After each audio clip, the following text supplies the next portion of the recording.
Through the gates of Balmoral, it was the quietest farewell.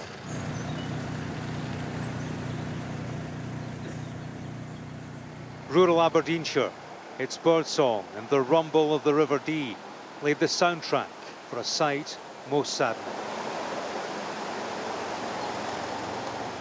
The hearse carried the Queen's coffin wrapped in the royal standard of Scotland.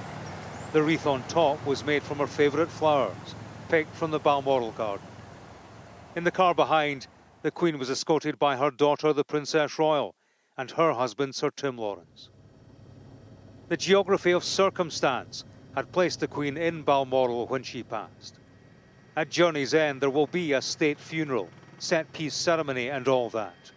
But between here and there, this was an informal farewell, an opportunity for the public to say their goodbyes. In Ballater, near Balmoral, they lined the streets. Here, they knew her as the Queen next door. Their village was her village. We're so fond of this area. It's just a very, very sad day for us all. Very emotional today and very proud to be part of the United Kingdom, so yeah. I cried.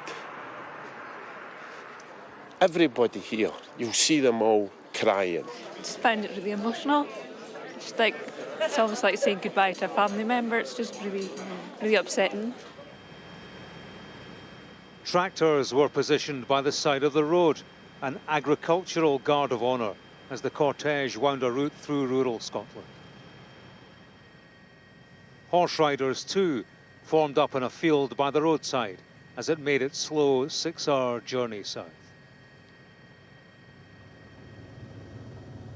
This journey had been meticulously planned. Even if there was no public rehearsal, here in Bankery there was applause. Elsewhere there was silence. Everywhere there was respect and remembrance. It was quite overwhelming, to be honest. I'm very, very proud to be here. I've never come along to anything like this before, but just really felt that I wanted, it was important. It's an honour, it's beautiful. Once in a lifetime, it's not going to happen again. People lined dual carriageways linking Aberdeen, Dundee and Edinburgh beyond, and they looked on from walkways overhead. Closer to Edinburgh, the cortege crossed the Firth of Forth via the Queensferry Crossing, a bridge officially opened by the Queen in 2017. Members of the royal family had travelled ahead by helicopter to fulfil their duties.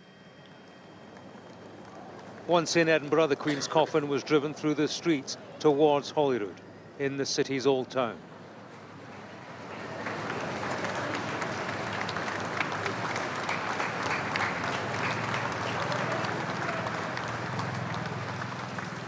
The Royal Regiment of Scotland formed a guard of honour at the Palace of Holyroodhouse, and the Queen's coffin was received with a royal salute.